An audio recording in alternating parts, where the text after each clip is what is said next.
2017년 한 해에만요, 우리나라에서 이 DCC를 통해서 결제하게 된 금액이 2조 7천억 원이 넘는다고 해요. 이때 저희가 DCC 수수료를 5%만 잡아도 수수료만 1,000억이 넘는 돈이 그냥 빠져나간 셈이죠. 그 돈 중에 일부는 여러분의 돈일 수도 있고 저의 돈일 수도 있습니다.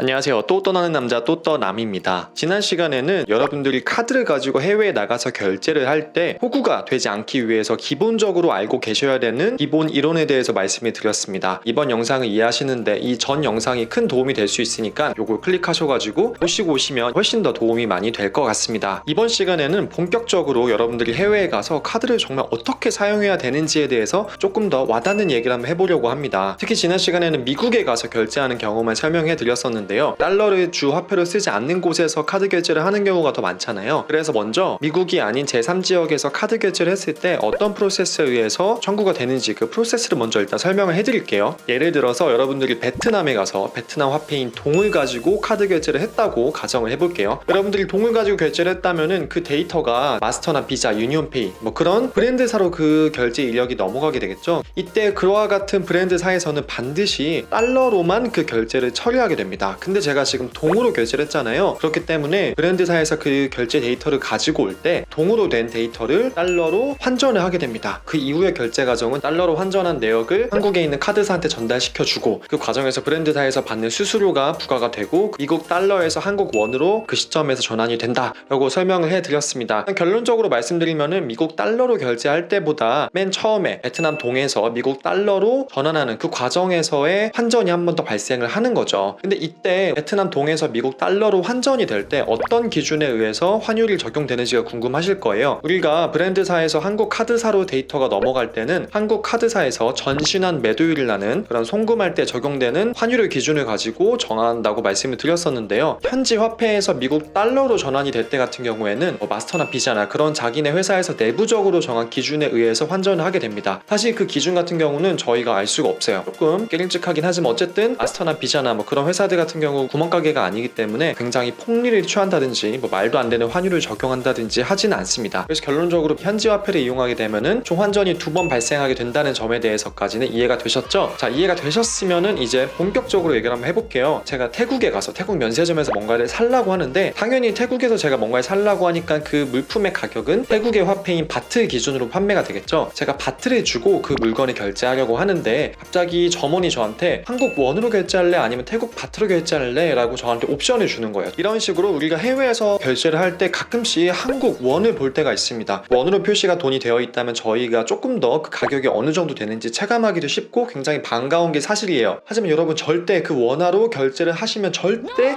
안 됩니다. 왜냐면요, DCC라는 게 있기 때문인데요. DCC, 다이나믹 커런시 컨버전의 약자. 이게 뭐냐면은 정말 다이나믹하게 커런시, 화폐를 컨버전, 전환해주겠다는 얘기예요. 그러니까 너가 한국 사람이잖아. 너가 원이 더 편하잖아. 그러니까 우리가 너가 태국에서 물건을 살 때 이 가격이 바트임에도 불구하고 네가 조금 더 편하게 느낄 수 있게끔 원으로 보여줄게, 도와줄게 라는 게 바로 이 DCC의 정의입니다. 얼핏 보면은 굉장히 친절하고 좋은 서비스인 것 같죠? 하지만 여러분, 이건 절대 좋은 서비스가 아니에요. 왜 아닌지에 대해서 지금부터 설명을 해드릴 텐데요. 일단 첫 번째로 점원이 여러분한테 한국 원으로 결제할래? 아니면 태국 바트로 결제할래? 라고 물어봤을 때 여러분들이 한국 원을 자신있게 외친다면은 그 순간 그 원래 물건의 가격이 태국 바트임에도 불구하고 바로 원으로 한번 환전이 됩니다. 그러니까 여러분들이 카드 단말기에 결제를 하려고 딱 보면은 거기에 한국 원으로 표시가 되어 있을 텐데요. 그거는 그 순간에 태국 바트에서 한국 원으로 한번 환전이 됐다는 의미예요. 우리가 그냥 태국 바트로 결제했으면은 태국 바트에서 미국 달러로, 미국 달러에서 한국 원으로 요 과정만 이렇게 딱딱딱 거치면 되는데 DCC로 여러분들이 한국 원 결제를 하게 되면은 태국 바트에서 한국 원으로 결제가 되고, 그리고 이 한국 원으로 결제된 건 또 마스터나 비자에서 가져갈 때 달러로만 받는다고 했으니까 달러 결제가 뭐 발생하게 되고, 그러고 나서 한국 카드사에 넘길 때 다시 원으로 전환을 하게 되니까는 태국 바트, 한국 원, 미국 달러, 한국 원 이렇게 총 3번의 환전을 거치게 되는 겁니다. 보통 이런 외화 결제를 할 때에는요, 최대한 환전을 줄이는 편이 좋습니다. 왜냐면 뭐 환율에 대한 리스크도 있고 환전에 따른 수수료가 붙을 수도 있고요. 근데 이게 다가 아니에요. 두 번째 또 단점이 있는데요. 첫 과정에서 태국 바트를 한국 원으로 전환할 때 적용되는 환율이요, 굉장히 안 좋아요. 진짜 자기들 멋대로 해요. 너무나 폭리를 취하는 하는 정말 저희에게 불리한 환율을 적용하게 됩니다. 이 환율 자체가요, DCC 서비스를 제공하는 현지 금융사나 가맹점, 그러니까 이 면세점에서 이 환율을 정하는 거예요. 그렇기 때문에 굉장히 불리한 환율이 적용이 되게 됩니다. 마지막으로 세 번째, 이거 진짜 어처구니가 없는데요. 너가 한국 원이 편하게끔 우리가 태국 바트를 원으로 한번 우리가 전화해줬으니까 거기에 대해서 우리가 수수료를 좀 떼갈게 라고 하면서 DCC 수수료를 떼간다는 거예요. 근데 이 수수료가 최소 3%에서 10%가 넘는 경우도 있습니다. 우리가 달러로 결제했을 때 수수료가 붙는 게 1%대였는데 이렇게 DCC에 대한 수수료만 3%에서 10% 가져간다는 건 사실상 어마어마하게 돈이 떼어간다는 얘기죠. 그렇기 때문에 내가 실제 결제해야 되는 금액보다 엄청나게 많은 금액이 청구되기가 쉽습니다. 그렇기 때문에 여러분들이 현지에서 결제를 하게 될 때는 절대 원화 결제를 하시면 안 됩니다. 자, 그럼 이런 DCC는 어떨 때 발생을 하게 될까요? 일단 DCC의 부당한 사례가 주로 발생하는 카드는요, 비자 카드하고 마스터카드에 주로 이게 집중이 되어 있습니다. 하지만 그럼에도 불구하고 저희가 방심할 수 없는 게 아멕스 카드나 JCB나 유니온페이에서도 피해를 봤다는 사례가 있다고 해요. 그렇기 때문에 사실 카드의 종류에 국한된 건 아니지만 어쨌든 비자이거나 마스터카드일 때는 DCC에 노출될 확률이 훨씬 높습니다. 그리고 DCC 서비스를 도입하지 않은 곳에서는 DCC가 발생하지 않을 수도 있습니다. 하지만 그렇다고 해서 여러분이 이 DCC가 도입되지 않은 곳에서는 한화로 결제하는 게 좋다라고 할 수도 없습니다. 왜냐면요, 그 한국 원으로 보이는 것 자체가 해당 해외 결제 사이트에서, 해당 직구 사이트에서 어떤 자기네들 내부 기준에 의해서 한국 원으로 환산해서 여러분한테 보여주는 거거든요. 그런데 그 기준 자체가 역시 투명하지 않고 되게 여러분들에게 좋지가 않습니다. DCC가 적용되는 곳이든 아니든 어느 곳에서도 해외 결제는 현지 화폐로 결제하는 게 좋고, 물론 미국 사이트 같은 경우에서는요, 당연히 현지 화폐가 미국 달러기 때문에 미국 달러로 결제하는 게 여러분들에게 경제적으로 카드 결제를 할 수 있는데 큰 도움을 줄 수가 있습니다. 근데 심지어 여러분한테 카드 결제할 때 한국 원으로 결제하시겠어요? 아니면 현지 화폐로 결제하시겠어요? 물어보지도 않고 무조건 한국 원으로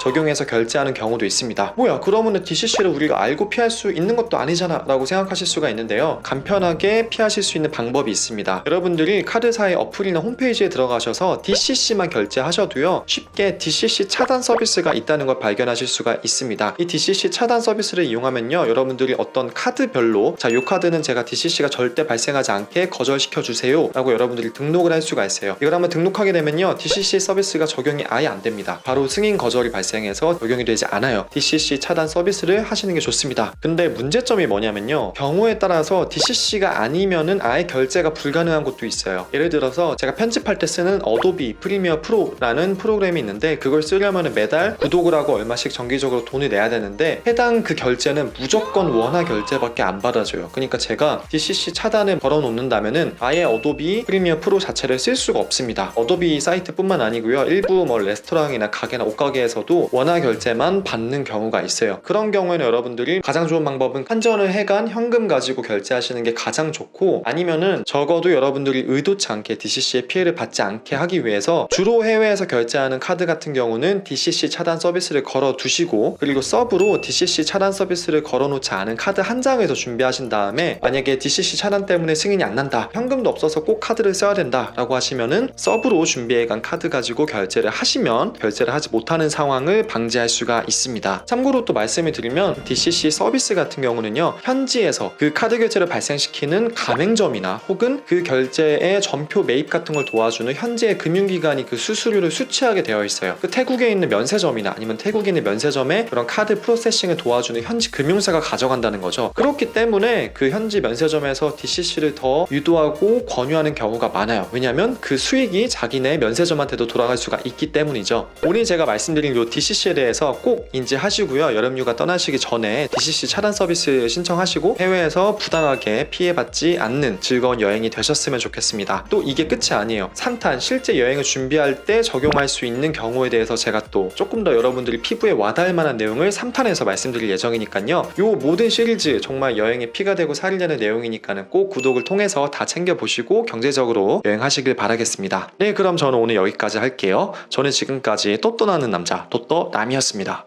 감사합니다.